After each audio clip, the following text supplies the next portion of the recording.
Isla first saw her own obituary in the back pages of the local newspaper, a grainy photo, her name spelled out in bold, and a date that hadn't come yet.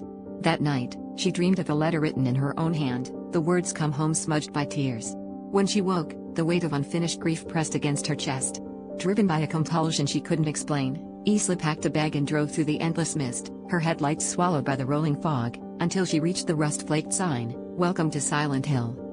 The streets were deserted, the air thick with ash and secrets.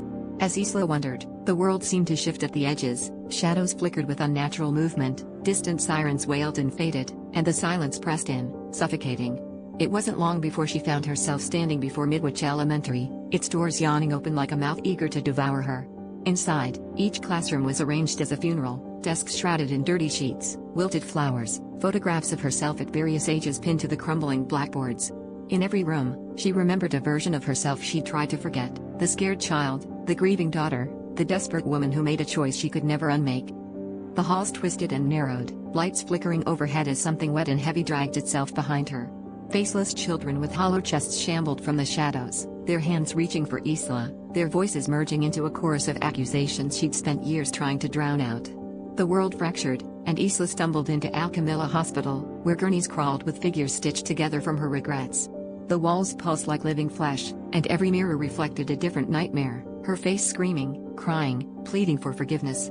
Blood trailed down the corridor to the operating theater, where a surgeon with her mother's face beckoned her to the table.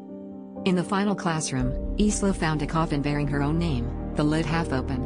She knelt, trembling, and remembered the night she'd run from responsibility, left someone behind, and tried to bury her guilt beneath routine and denial.